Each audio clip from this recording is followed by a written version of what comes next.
All right. So using email, just some tips and tricks to help keep you organized.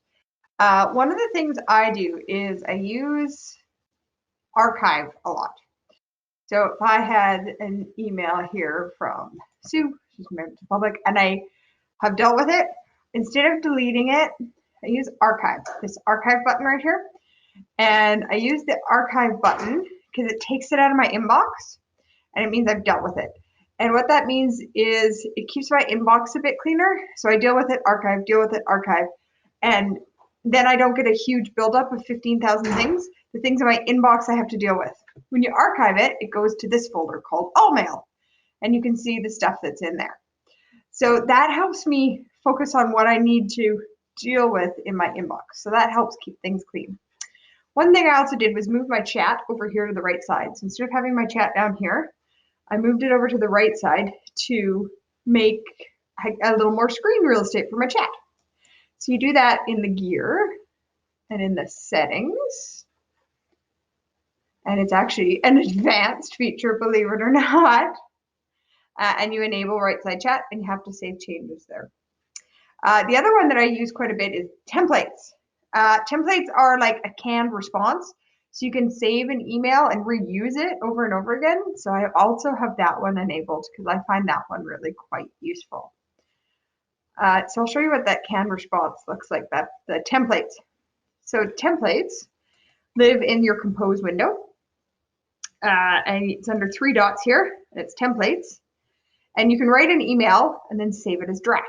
So I have emails actually from when I was teaching summer school for welcome to the class, or hey, you're done the class, what's next? Here's how you get your marks kind of thing.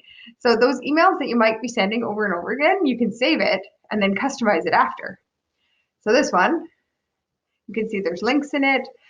There's a spot where I can copy and paste a link specific to that student. You can it even saves the subject line. So you can basically have an email started and then make it what you need to for that particular student. So those templates are super helpful in your email. One of the other tricks I really quite like in email is actually back in the Compose window. Right off the end of this toolbar, here's all your formatting, make it bold. You also have one called remove formatting. So sometimes when you copy and paste stuff over, it has different fonts and different sizes. If you use this remove formatting button, it takes all of that away. So if you're copying and pasting some stuff in and it's coming through in gray text, you can highlight it and remove formatting, and it cleans it up really fast. The other piece in the Compose window is schedule send. So beside this send button is this one here called schedule send. And then you can send it later. So you can write the email at 10 o'clock at night, but you don't have to send it until the next morning. It wants me to have a recipient to do that. But yeah, that little drop down lets you decide you can send it tomorrow, next week, at a different time. So then it doesn't interrupt people in the middle of the night. The last one is also in settings here. So gear and settings and undo send. So it doesn't pull out an email that's already been sent. What it does is it delays a send and you can hit undo.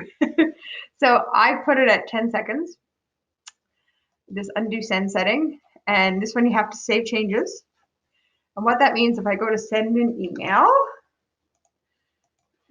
test, and I hit send, what it does is, it's actually the way here, it gives me for 10 seconds this option to undo.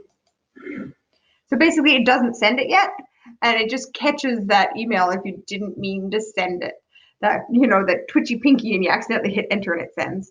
So if it's been 3 hours, it's too late, it's out there.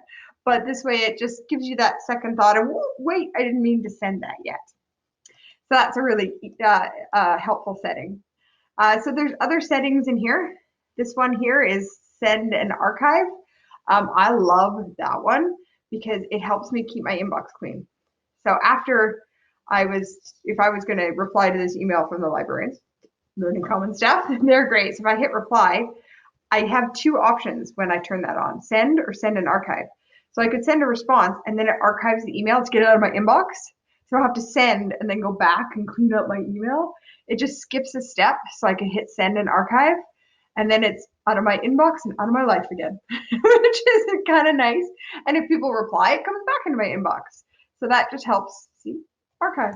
Nothing I need to deal with there. So that's always nice to use that archive to keep it clean so you don't get the 11,000 email buildup. Right now I have 11 things I have to deal with. So that's much more manageable. So good luck with email management. It's an ongoing headache.